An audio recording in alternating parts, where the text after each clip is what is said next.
The broadcast is now starting. All attendees are in listen-only mode. Hello, everyone, and welcome to the September installment of our VSA webinar series, which comes to you from the John F. Kennedy Center for the Performing Arts and addresses topics related to the arts and special education. I am Jenna Gabriel, the Manager of Special Education here at the Center, and I am your webinar moderator. Today's webinar is called Body, Voice, Imagination: How Theater Arts Curriculum Can Be Used to Overcome Barriers for Students with Autism. If you would like to view live stream captioning of this webinar, you can follow the link you see on this slide and in the chat box of the control panel located on the right side of your screen. Before we get started, let's touch base on the GoToWebinar control panel. This control panel can be hidden by clicking on the orange arrow in the top left corner. If you need to leave the webinar early, you can leave it by clicking on the X in the upper right corner.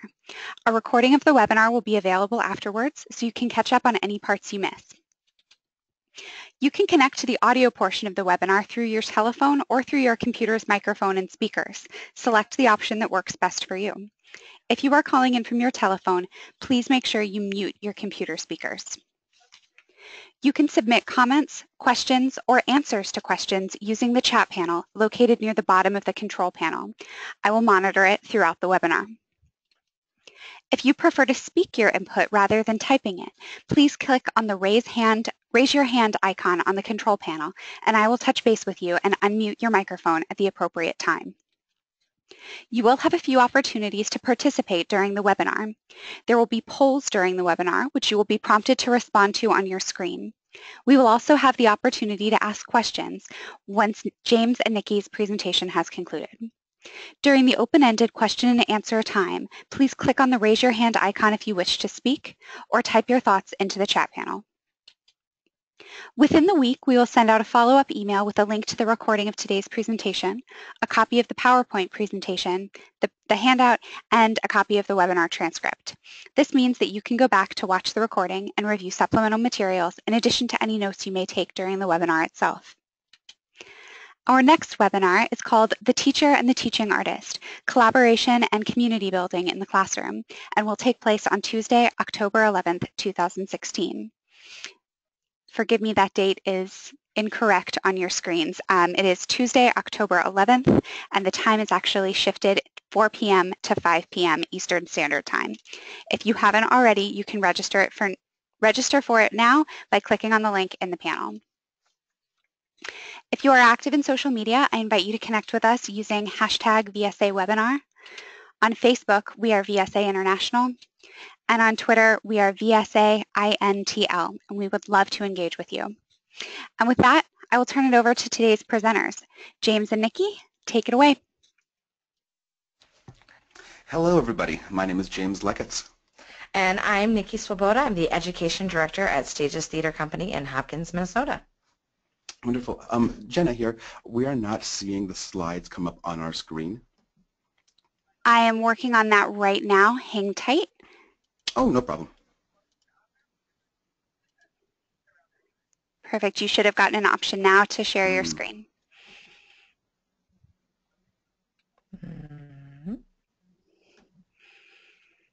Not yet. Interesting. We are seeing your screen, so we're seeing the Citrix. Yep, just the view of your Safari. So if you go into your PowerPoint, you should be able to get into presenter mode now.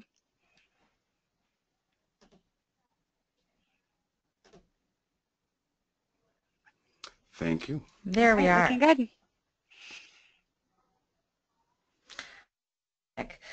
So today we're going to talk about body, voice, imagination and how we can use theater arts to overcome barriers for students affected by autism. I'm going to go over a short overview of what we'll be covering in this webinar. First, we'll be going over some poll questions just to see who our audience is. Then we'll give our audience a little introduction to who we are, a background on Stages Theater Company, and then our key concepts. So for poll questions today, we want to know who we're talking to. Are you a teaching artist, classroom teacher, administrator, parent of an autistic child, know someone on the spectrum, combination of all? If you are a teacher, how long have you been teaching? And Do you have any experience with working with kids on the spectrum? Do you have any experience with using theater inside your classroom? We'll just take a pause here, and as you can fill out that questionnaire or that poll.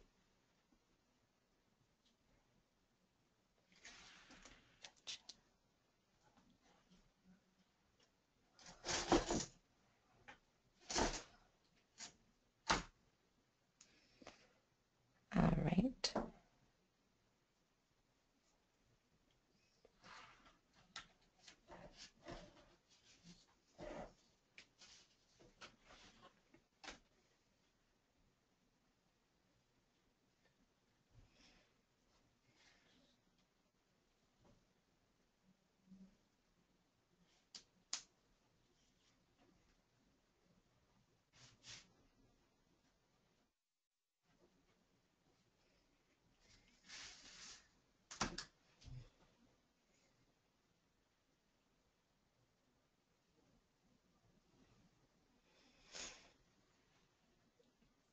And Jenna, just give us a go-ahead when you'd like us to move forward from the poll.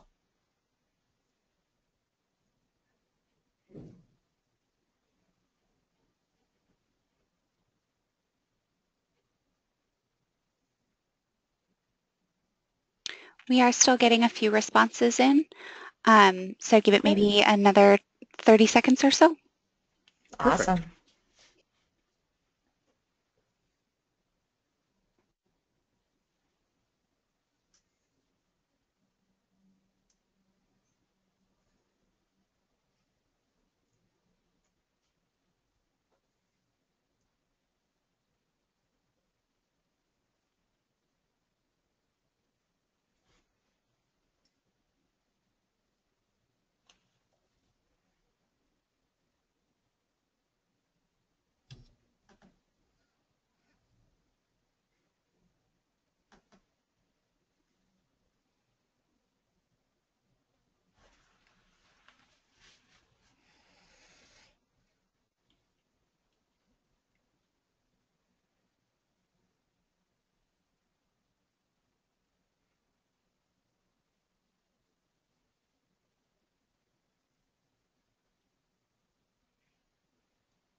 All right, so James, we have closed that last poll and you guys are good to go on. Wonderful.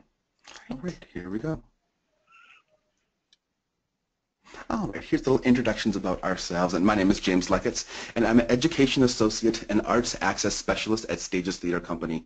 I've been an arts educator for the past 10 years, and the last 4 specifically at Stages Theater Company, where my job's teaching is I'm a resident teaching artist all over the Twin Cities in different.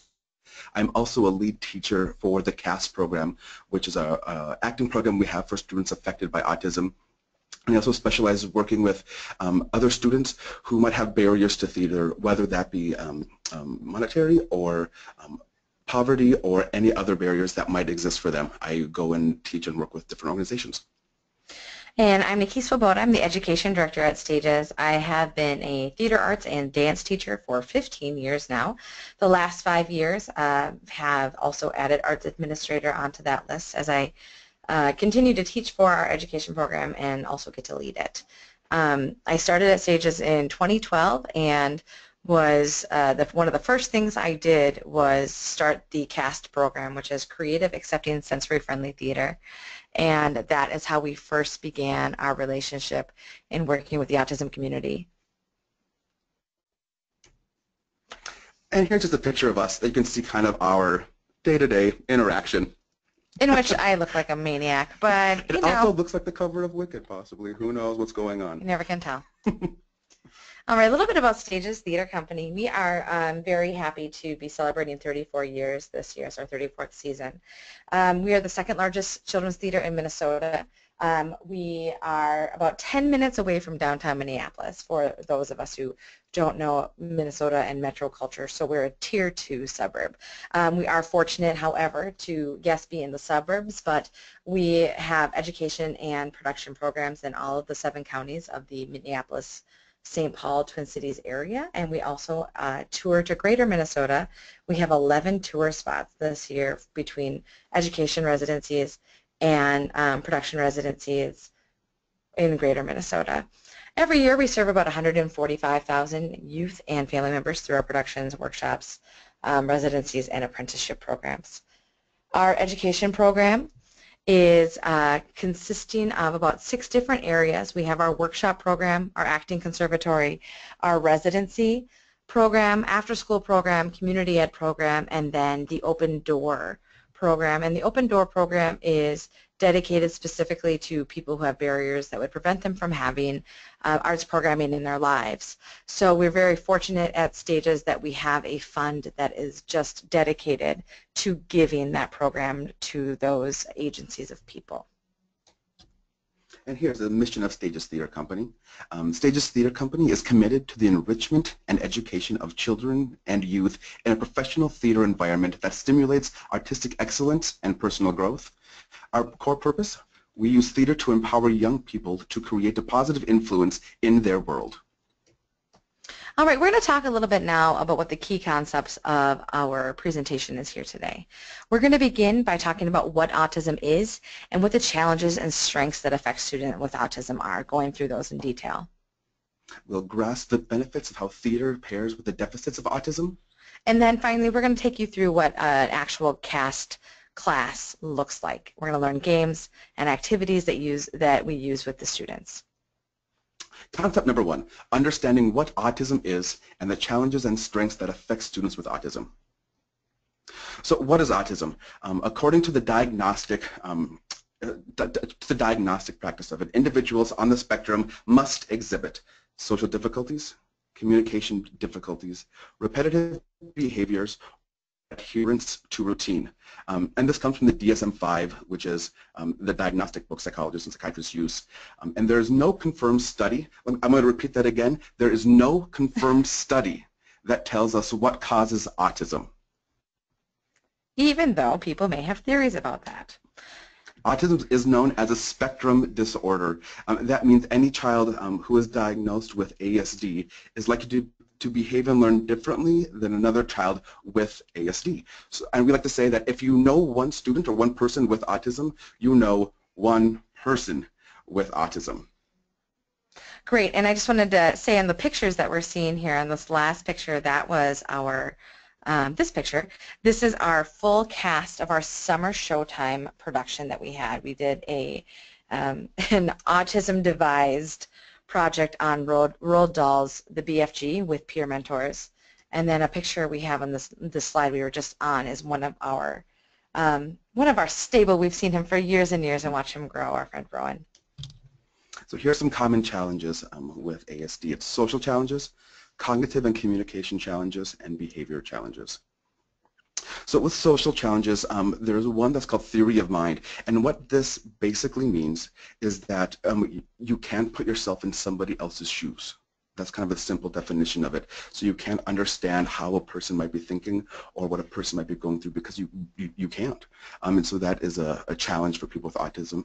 Also learning and interpretation challenges. So not being able to understand expression or tones or gestures. They not having the instinct to be able to sit in a room, feel how the room is going, and be able to adapt to that, and just a mystery about unwritten rules of communication and social expectation. So cognitive challenges of autism or ASD is executive functioning. And executive functioning is the way that all of us who are neurotypical, we just function. Our brain works in many different areas all at once to communicate and work together so we can understand language and move and behave. And with autism, the brain does not process information this way, so that oftentimes comes out in anxiety with students because they're not able to understand what is going on. So here is another cognitive challenge, which is sensory processing, and this is one of the main things when we think of somebody with autism. We think of them as somebody who are not able to have a sensory, it's like sensory overload. And so sensory processing, we talk about the 5 traditional senses, that we all have that are known. So, we're in kindergarten going over senses, and it's the ability to take in information. So that is called and receive information that our senses do. And when we have an overload of senses, that's called hypersensitivity, which is we have too much stimulus going on, too much at one time. But we can also have hyposensitivity, which means we're not getting enough, and the need to achieve more and more and more stimulus. And interestingly, with the hyper and hypo, a part of sensory processing, we work with that a lot in theater because so many times the general perception is that it's overload, overload, overload. So I know a lot of theater companies are talking about doing sensory-friendly programming, and we're on our 5th season of offering that on our main stage. And one of the biggest things we do in that training of the production teams that make these productions is say it's not just overload. It isn't just turn down the sound and turn up the lights a little bit because of the overload. It's also, there are people who are starving for a sensory process. So if there's an opportunity for a tactile tour, if there's opportunity for an actual interaction with an actor in costume, to go for it and break that fourth wall and have that interaction. And that really the biggest model is that, again, following, if you know one person with autism, you know one person with autism, opening up what that theater experience can be allows that person with autism to approach the arts experience in the way that they are able to, versus where their hyper and hypovigilance is. Also, we go back to communication. Now, some children with autism are very communicative, and if they have a special interest, they can talk to you for hours about a possible interest. One of my students really loves air conditioners and air conditioning. I know now a lot about air conditioning because I've heard about them. However, there is some students who are not verbal at all, who are not able to talk, and if they do communicate, they might have a para with them who helps them communicate, or they might have a laptop or a tablet, iPad. That's the word I'm looking for, iPad, an iPad to help them communicate to get their words out. Interestingly, we've had 2 experiences with our CAST programming where kids who were considered nonverbal were excellent and dependable in saying their lines. One child, our very first session of doing our CAST program, we didn't even realize she was completely nonverbal. We knew that she engaged sometimes when she chose to, but when we presented the showcase, she said her line, the exact words, every single time without missing it. Her parents came to see the showcase, broke down in tears because they had never heard their child say a full sentence. Whereas we in the classroom, we assigned a line and she said it because she was in and out of language with us. And then we have also had other children use their devices to say their lines. We had a wonderful, wonderful Vlad Vladikov one year with his iPad. He was a young boy, a young man who screeched, and that was his communication. And it sounded like a screech, but there were certainly different levels of communication within that screech. So he was a natural cast for Vlad Vladikov. And then when it was time to say a line that involved exposition or direct contact to another actor, he could do it with his iPad. So we've been able to find new and different ways to serve each child as they come through the room. And behavioral challenges. So self-regulation is kind of the term that we use. So if a child becomes excited, overwhelmed, or frustrated, they have their own tools to know how to bring themselves to a state of calm. And you might see students who are rocking or on their tiptoes, bouncing, shaking their hands, flapping their hands, and those might be some of the ways that they're trying to bring calm back to themselves. It might look really odd to us as teachers in the classroom if we're not experiencing it, but it is perfectly safe, and it's just for the students to get the sense of calm back into their routine, to feel more to deregulate a situation. For stimming, some children with autism walk on their tiptoes, they rock, they bounce, they flap their hands, they do what they need to do. And interestingly, as a teaching artist for this demographic, we get to use touch in a way that we typically don't get to use in the classroom. Because touch and contact and the warmth of skin to skin sometimes can really help with the self-regulation. So that if the flapping is happening or there's energy that's coming out of the child that needs to be calmed, sometimes just reaching out a hand and allowing your hand to be held and have them move your hand how they need to move your hand is all it takes for that child to continue to be able to participate and engage in the workshop. Whereas in a typical classroom, we are not able to touch the students in such an open and free way. But in this situation, the parents understand, support, and give permission to work with the children as needed. So some more behavioral challenges are triggers. So, and we're hearing a lot about triggers just kind of in the news and media right now. But a trigger is an experience of sensation that causes an escalation in anxiety. And if you look to the right of the slide, you'll see kind of an anxiety curve and a trigger curve. And there's a 5-step process. And you'll be able to sense when a meltdown or a trigger experience is coming because students will, their voice might change, they might become monotone, or their speech patterns might be very different, or the way that they stand next to the spatial awareness, they might get very close or stand farther away, and you'll be able to sense when this is happening. And as the escalation, once the full escalation happens and it hits the meltdown point, there's nothing you can do, and you just need to let it ride it out. You need to ride out the situation. Try to prevent that from happening if it's possible, but if it's not, it just has to happen, and then as it comes back down, that's when you redirect students' focus to come back into a classroom setting. Great. Let's talk about strengths. It's really easy when we talk about kids who are affected by autism and talk about the deficits. So let's talk about the strengths. Honesty. You will never have a stronger group of students who will keep you honest. For example, usually relatively short. We were talking about hair earlier. And one of my students would always come up to me every class and she goes, "Mr. James, you really should cut your hair this week. It's getting way too long for your face." So yep, you'll hear all sorts of things from the students. It's not only things of that nature, but also when it comes to working on scene work, they will give you the exact reason why they made a certain choice. Mm-hmm. It's because I saw SpongeBob do this. This is the reason why. Right. We have an attention to detail. We're highly skilled in areas of interest. There's a tendency to be logical. They're rarely judgmental of others. And that's another caveat I want to say about the program. With all of our kids in the room having autism, the first thing that goes away is their autism. So I've been in James's classroom before where a child does have a meltdown. And myself being a teaching artist who's used to a typical classroom, I started to get anxious, and then the other children in the classroom said, "Oh, Miss Nikki, DJ is just having a meltdown. Give him space." No judgment, identification, move on. Did not get distracted by it, did not think anything of it, which is certainly not the case in a typical classroom when somebody's having an emotional moment. There's alternative creative thinking, loyalty. Our cast kids become best friends, and it sticks. It's so sweet. Yep. They make dates with each other to come see shows, and it's really fun. Memory for specific interests. Direct communication, capable of incredible intelligence. They're true to themselves, and they're extremely, extremely observant. So here's concept 2, how the benefits of theater pair with the deficits of autism.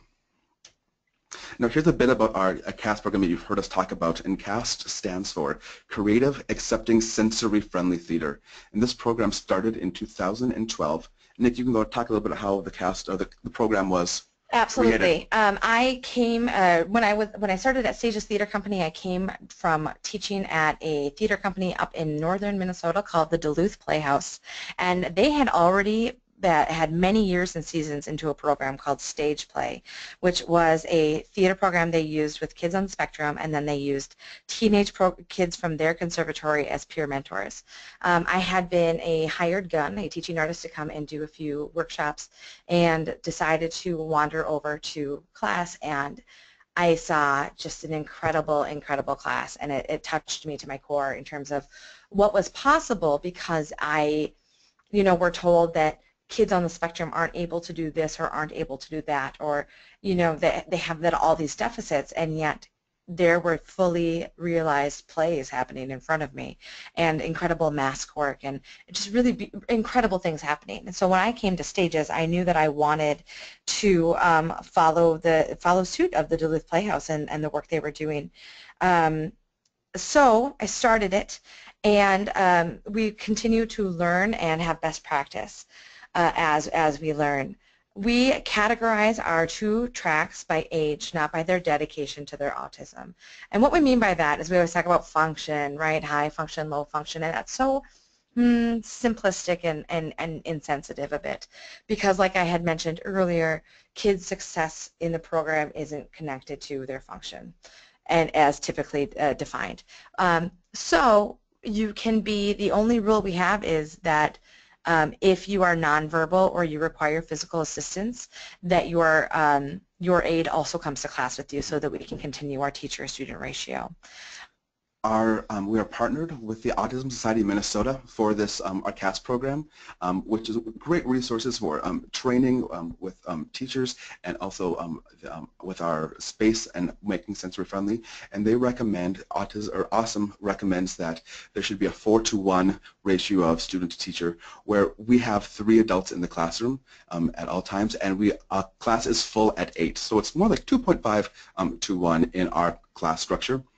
And right now, we're in this great spot with CAST, where it started with 1 classroom of students, and then we developed it. And when I took over the class, it was again 1 classroom. The year after that, we decided to do 2, and it's geared by age. So we have one group that is 7 to 11, the other group which is 12 to 17, and here, which is our first year, we have a waiting list because classes are already full, well before the start date, and we're in the development for creating track 2. We have a lot of students who have been coming to the program, and we've got interest from what happens next. And so we're starting in programming track, or CAST 2 is what we're calling it, which will be a conservatory-style acting program. For the arts administrator on the line, a few things about our CAST program. Number 1, we begin all classes. We have the parents fill out a survey, a social skills survey, so that we can identify, and our teachers, our 2 lead teachers and our 1 assistant teacher, they have a lot of prior information. Prior information is incredibly huge to the success of your class and the scaffolding of your lesson plans. So we do a survey prior, we do a survey after to see the program. And then additionally, having a sensory-friendly space to have your classes is absolutely needed for any sort of success in this. We initially held our classes in our main building, which the kids had to walk through multiple art galleries to get to their classroom, and it was a sensory overload before they even got in the classroom. So luckily with our partnering, we've been able to find that space, and since we found the right space, we've now been able to grow. So at all stages education, we have what we call the Actors Toolbox, and it's kind of a thing that if you come through a stages class, no matter what it is, you know what the Actors Toolbox is, and that is using your body, your voice, and your imagination, and that's all that you need to become an actor. And there are 2 other points that go along with that is what we call actor neutral. So if you can imagine that when a painter paints, they paint on a blank canvas and use the paint to create their art. And a sculptor might have a lump of clay and they manipulate that with their hands to create their sculpture. Well, an actor has their body. So we need to come from a place of neutral before we can start creating a character. And it also, the teaching artist in me will say it's a great use of just getting class focused. If we're doing an activity, actor neutral is a great way for us the classroom to come back to a center. And also what we call the actor promise. And we say that an actor's #1 job is to follow directions. And so the actor's promise is, okay, I'll try it. And sometimes you might be asked to do something you'll feel like, I don't want to be a dog today, or I'm not going to talk in this weird voice. But the actor's promise gives you permission to, it's okay to be silly and to try it at least just once. And then from there we can develop the class. And okay, I'll try it. Our actor's promise, of course, comes with a grand gesture that we remember every day. Yep. So. All right, so when we approach the CAST class with the Actors Toolbox, our body tool becomes the use of nonverbal communication. So if we remember the deficits of autism, of not being able to follow nonverbal cues, the lack of instinct to follow the behaviors of other peers and not knowing unwritten rules, we can take that deficit and pair it with the time, saying that we have time in this class to figure out how do emotions look. How are they communicating through our bodies? What do we do? And that we can spend time actually working on emotions and we'll talk about some games that we do that, but we spend time working on that. Our voice tool becomes vocal communication, obviously, and so if you remember the deficits, lacking verbal understanding, monotone voice or lack of inflection, and lack of vocabulary. Sometimes students can talk your ear off about a certain interest, like air conditioners, but that's it. They don't have vocabulary to keep on expressing ideas or help go forward, and they might only talk to you via movie quotes, and so there's a lack of vocabulary. However, with the benefit of theater, we're able to practice word choices, and you're also able to stand in front of an audience and use your voice to communicate an idea or a character, whatever that might be. You have that ability to do that. And then our imagination, we call that joining in play. So the deficits, that lack of creativity, the lack of the flexible thinking, limited imagination, that we get stuck in our interests sometimes. In theory, the ability to not see each other from another point of view. But in theory, we get to practice social interactions. We get to practice physical and verbally act out scenes, not just talk about them, we get to actually do them and figure out the actions and the consequences and role reversal. We're actually able to do these things. James speaks a lot about how kids love to do the negative of what something is, how this does it, social interactions, which initially when they begin the class are a nerve-wracking thing or a thing that's ignored completely. There are a series of games that we'll talk about soon that James teaches where we say, okay, what's the wrong way of approaching a teacher? And they get to be silly and make the wrong choice. The best wrong choice that they can. Right. The best wrong choice. And they do it fully because they've seen it a lot, because all groups who are under barriers are often told no, and so they know how to do things the wrong way because they're told they're doing it a lot. And so when they have the ability to perform that, a giant safety net is open to them, and they're able to jump right on inside and explore. Right, and it creates an environment of freedom where if we're embracing the best wrong choice, we together to get to the best good choice. So you'll notice in your chat box that you're going to see a little video pop up. It is a YouTube link to one of a presentation of a group of students, and this is a group that is 7 to 11-year-olds. I'm doing a final term presentation. So please go ahead and click on that box and watch this little 2-minute video.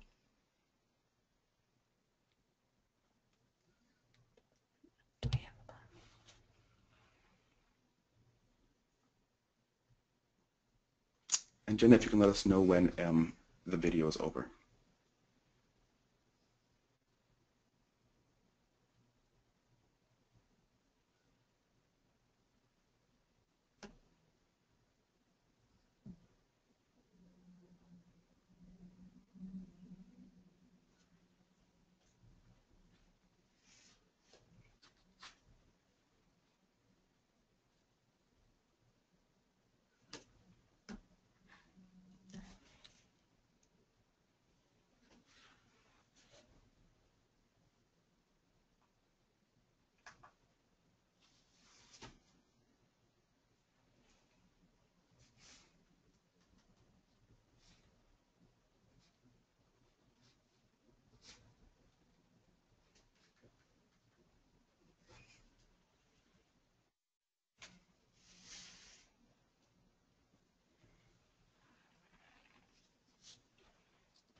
All right. Jenna, is it okay to move forward?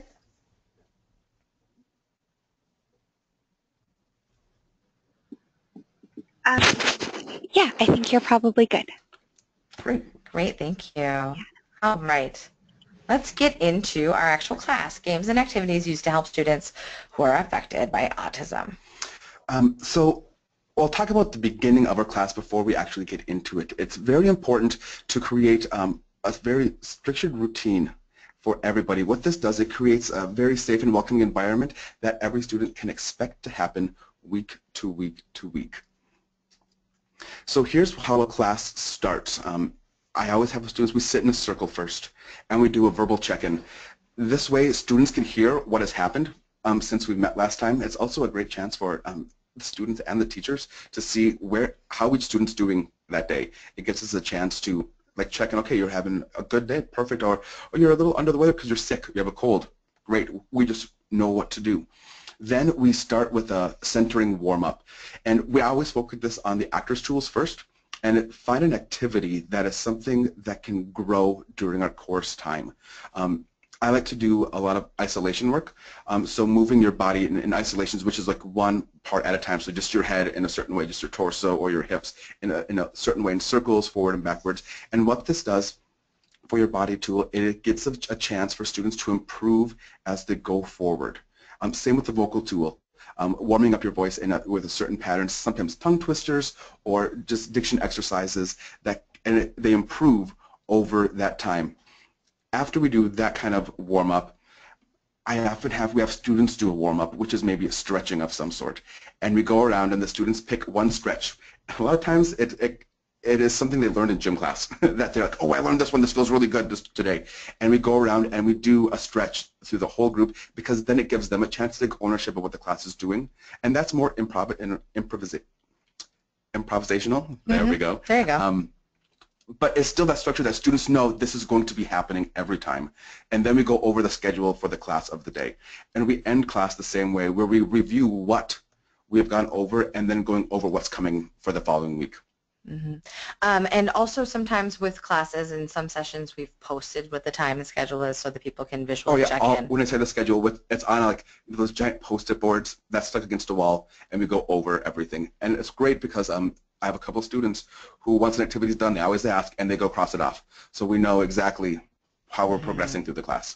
Having the schedule be posted so it's there visually, they've heard it orally, and then they can be part of being done with it kinesthetically is huge in kids trusting the class. So now here's just a whole bunch of games that we found success with in our class. And a lot of these games, they are theater games, but we're adapting them specifically for an autistic class. This game, Kitty Wants a Corner, is wonderful. It's great for just certain things that aren't even autism related, of getting the wiggles out in every class, because when we're working with this class, behavior communicates everything. Behavior is a way of communicating, but when you see a behavior, you need to think as a teacher, are they behaving that way because they're autistic, or is it because they're 8? Mm-hmm. And being able to decide and figure that out. And this game is great for the younger kids because it is a big movement game, and it's Kitty Wants a Corner. Mm-hmm. So we get the whole group sitting in a circle. Someone is in the middle, and they say, Kitty wants a corner, specifically to one person. So we say eye contact has to happen. Kitty wants a corner. The person responds, go ask my neighbor. Meanwhile, while that person's going around in a circle, other kids in the circle make eye contact, silent eye contact, and that equals a contract to run across the corner, or run across the circle and change positions. So the cool thing about it is that you get to run fast and wild, and there's that moment of risk of, are you going to make it to the chair or not, but also the underline of it is that you are learning to make verbal contracts with somebody through eye contact, which is a social skill. And then one-word stories. We sit in a big group. You can sit or stand, whatever you would like, and you start a story, and it's one word at a time. So the leader would start off and probably would say once, and I might go around the circle to your left, and the next person would say upon a time. And what this does is it gets the students to really listen to what is happening, because you cannot have a story that goes once upon a time in a village cheeseburger. That makes no sense. It makes no sense. So what this does, it makes students focus in on what they're listening to, and it also works on that that flexibility of thinking, that they are able to be creative but still make sense within a story. Environments. This is a great one that it's two pronged, and this can be a whole lesson plan, is just working on environments in the classroom. So what you do is you have them stand up from actor neutral and say, we're going to walk through imaginary environments today. And that can be anything from the Arctic to a jungle, to a desert, to a swamp, to a farm, any kind of environment you can think of. And as we're walking through it, how do your feet land? If you're in a swamp, you have to take heavier steps in a swamp than you would on the Arctic, because you'd be slipping. You know, so we move around our bodies, getting our whole body engaged in this imaginative practice. Then, as we're going through that kind of things, what do you see? And you call on somebody, and they say, I am seeing a polar bear. We all become a polar bear from the Arctic. If we're in the swamp, I see a snake. We all become a snake. If we're on a farm, I see a cow. And we become these animals, then we'll move back. And so it's constant, what do we see? what's going on and moving our bodies like these different objects. As we explore the physical side, we can also go back and do the verbal side. So if we're in a swamp, what does a swamp sound like? And then how do we go about making those sounds with our voice or with our body percussion? You snapping, clapping, hitting your chest or your legs. How do we make the sounds of those environments? And this can be a whole lesson in it. It's wonderful. It's great. And another benefit of this, or I guess just to key in on the benefit, is this theory of mind benefit, is that even if we have our child who, when they want to walk through an environment, they want it to be an air conditioner, we can give them that one time where we're all engaging in his world of air conditioners, but then because we've all just said yes, we are all taking the next step into taking a turn to go into the swamp with Mr. James. And in allowing something like this, it's, you know, we're having that power of saying yes to this child stuck in their world, but teaching them to take that turn and step out of their world. Emotion circles. And this is a great thing to recognizing what an emotion might sound like or look like. So just standing in a circle, the leader will start off and say, I'm happy.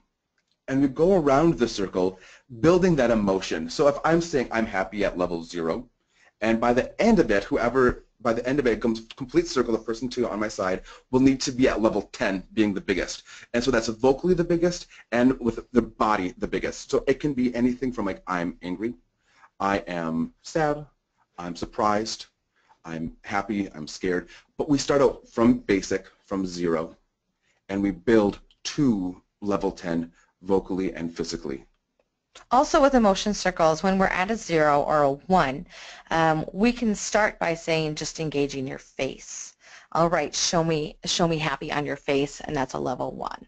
And then as we get going up through the level, that's about engagement of whole body and self, right, James? Yeah. Just a little quick caveat on levels.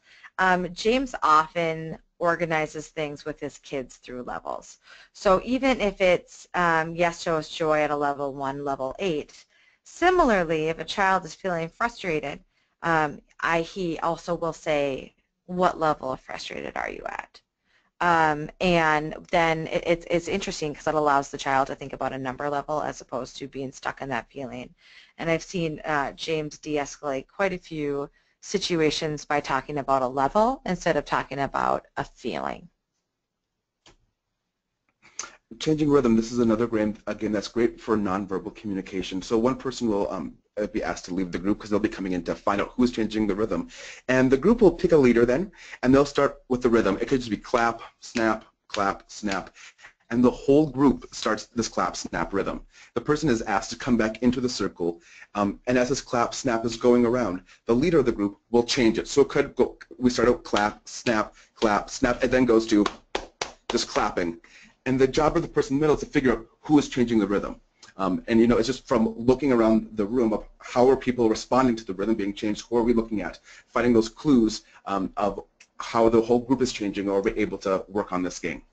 James, how do you address sensory issues with this game because it's noise-based? Sure. So a lot of our students, they will just say it's getting too loud in here. And so if it's something of that nature, we have that. And we also have the headphones in our classroom in case it does get too loud. And we know our students all know each other fairly well. And so we know what we need to do. If you don't know what's going on, or your students in the class, I always ask, like, this might get loud today. Please let us know if it's going to get loud, and the students will tell you. So you would never do this on the first day of class? No. No, you would do this, well, how far into class? Halfway through, or maybe the next day, because it's just the first day of class. I'll just be getting to know your students and having fun before we start getting together, because they need to feel comfortable. Great, thank you. I just quick jumped in there and had to ask questions for people. All right, Bibbidi. Standing in a circle, one person's put in the middle. You can see a general theme here, right? The circle and the person in the middle is an important thing, though, because of so much of the benefits of theater about the social skills, right? The middle person will challenge an individual in the circle by saying bibbidi bibbidi bop or bop. If challenged with it, that person needs to say bop before the above is said. So if I went up to James and I would say bibbidi bibbidi, bop. So I wouldn't get him. But if I got to bibbidi bibbidi bop and he didn't get there, he would be the person in the middle. Does that make sense? Anyway, and then you can continue to add on variations. What are these variations? So we can even do verbal variations. So like zippity zippity zop, and your response would have to be zop, or hippity hippity hop. You have to change the sound of that letter as you go through that. or I'm looking at physical ones too. So elephant is a great one. Yep. So elephant is the person, if I was to say to one person, elephant, the person I'm saying it to, it becomes the trunk with their arm, but the person to their left and right becomes the elephant ears. So it's not just a game of who's going to get it, but the whole group has to be paying attention as well. Hula is another great one, where the person in the middle becomes a palm tree, and the people to the left and right become hula dancers. And then Jello, the person in the middle starts wiggling like Jello, and the people to the left and right of them become the bowl covering their body. Great. Mirrors. Now, mirrors, we all know this well, right? But with CAS class, it works really well. We can do face mirrors, and we can go through emotions. We can do body mirrors and go through characters. We can do Colombian hypnosis, which is where you have your hand and you make them follow your hand. And of course, the benefits are eye contact, following, adhering to routine, and also adhering to that give and take of partnership. So here we get into what most of our classes based off is an improvisation. We get into the social working in the class.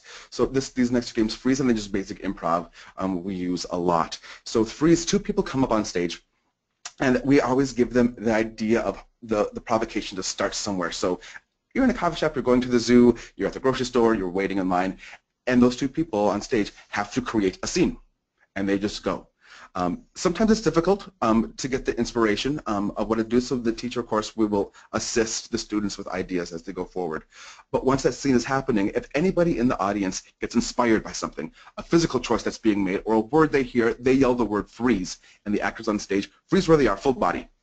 The person who called freeze will go up on stage, tap out the actor, take their full body position, and then start another scene based on what they are inspired by. So if the scene is something where I am fishing and my arms are going out in front of me and I am casting out my line, somebody might say freeze, take my spot, come back in, and all of a sudden they are flying a kite. And the scene becomes about that. So it's all about what's being inspired by what's happening on stage and fully jumping into their imagination. What happens when you have the same two kids saying freeze all the time and the same four? Then you give a limit. You give a limit? Yeah, like, okay, you've done this last couple of times, let's give somebody else a chance. Great. And somebody else goes on stage. Do you ever assign it when kids are not volunteering? Yep, and so, yes. And as we start this game off too, when people are starting to feel comfortable with each other, because there's 3 adults in the room, we have an adult on stage the whole time, always being one person.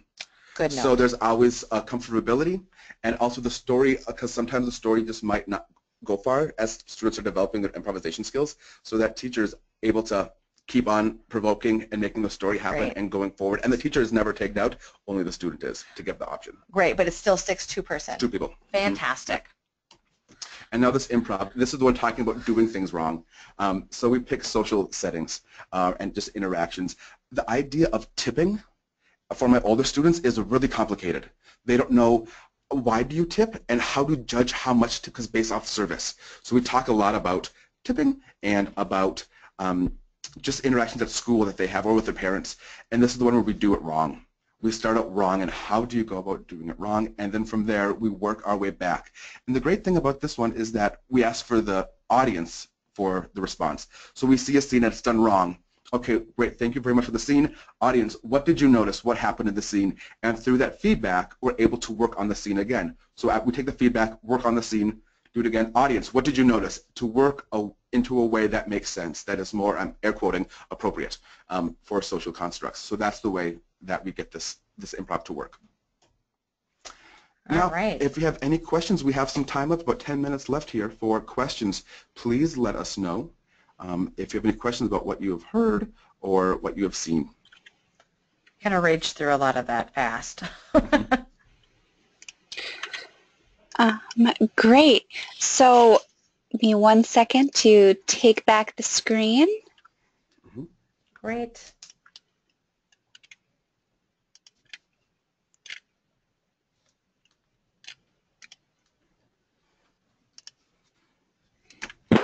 And we have now reached the question and answer portion of our webinar. So if you haven't already, now is the time to enter a question into the question box or to raise your hand. I'm going to start by just commending both of you. I think having 2 people, I know for me I had questions come up, and as I was asking them, Nikki, you were asking James the exact same question. So I want to commend both of you for so adequately reading the room, despite not having a room to really read. Great. Thank you. Thank you. Appreciate it.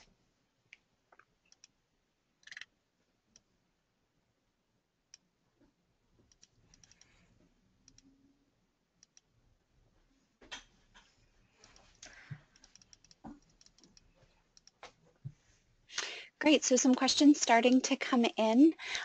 Do you use the words right or wrong when you talk? I'm going to project that perhaps this is about behaviors when you talk about making, the wrong choice and starting in that moment with your improvs. What wording do you use with students?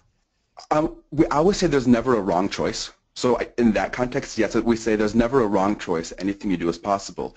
However, working on scene work with improv, we say, cool, that was a very strong choice you made. What is another way you can make a choice? Or how else could you make a choice like that? So it's never right or wrong, it's about how else could you do something. If you want to ask your mom permission to go to a movie, and you say it maybe really angrily, cool, you asked your mom how to go to a movie. How else could you ask your mom to go to a movie? So it's just about changing. Either or, yeah, new ideas. Options. Great. How do you recruit children? Great question. So it's taken a long time for stability with this programming, and certainly an even longer time to make it, stand on its own without any contributed funds. So like any community that has barriers and typically has a marginalized experience from greater society, that relationship is slow to develop. So the first year that we did it, we kind of went in through all personal connections, and we had to do, and not had to, but we had to really join the community, the autism community, before we were seen really as a trusted source to send their children to. The families affected by autism send their kids to more therapies than I can even wrap my brain around. They very many times are overscheduled. Certainly financially, I can't even imagine what these families are going through. And then yet again, it's a growing condition that's not going anywhere. So there's more and more opportunities for them. So how we have worked through this in making it a sustainable program is by partnering with places like the Autism Society of Minnesota. We've partnered with another organization, another social service organization for kids with different developments called St. David Center for Family and Child Development. We do things like we attend the Autism Speaks marathon every year. We're part of our full-time residency at the Whole Learning Academy, or Academy of Whole Learning, excuse me, they changed their name. So we've really joined the community because without that trust and consistency in the community, we were not, our first year, we were not able to run one of our 3 sessions due to low enrollment. And it's just we've really had to prove ourselves as being devoted to this specific community as a whole, and not just devoted to the idea of providing theater programming for kids on the spectrum. So as our programming for our educational programming has grown, so has our attendance for sensory-friendly performances on our main stage. And we were the first theater company in Minnesota to provide those as well. And now we provide one for every single show on our season. Along with 2 school day matinees. Right, so for the many schools that serve specifically this population. It is a lot of, it's one-on-one. You can't, putting up a social media post saying, hey, we have a sensory-friendly performance, does not work. The relationships are the only thing that are really trackable in terms of your marketing efforts, and then the numbers that show up for not only sensory-friendly programming, but also for enrollment into the CAST program. Great. Can you talk a little bit about how you work with 11 to 17-year-olds in the same program, just given the potential for a large developmental divide? Sure. So it's 12 to 17-year-olds is what we have our 2 groups at. So it's 7 to 11 and then 12 to 17. Right now, maybe it's just that we're lucky that all of our students in that group are actually 14 to 17 is what happens. So we don't have the 12 to 13. We're going to this year. There are 3 students who have graduated into the older group. So Yay. That's going to be interesting to see how that's going to work. But it is, the developmental of the age range, it's just we're going to figure that out as we go. It's figuring out the best practice as we go, and sometimes we don't know. Like, this is the first time it's going to happen for us. And so we'll figure it out. We'll let you know how it goes. Absolutely. I have to say, with the developing cast, it has been a very humbling and rewarding experience that we both strongly feel that best practice is new every single session. Mm-hmm. What was best practice last session, we will learn more and create another best practice for a second session.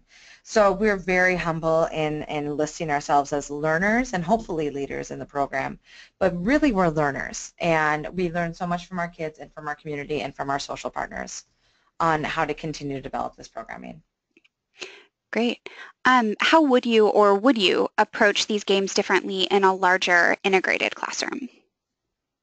Oh, in a larger, I mean, like a mainstream group? Is that what you're talking about? Yeah, I'm going to combine actually a couple of questions that I'm seeing in the interest of time.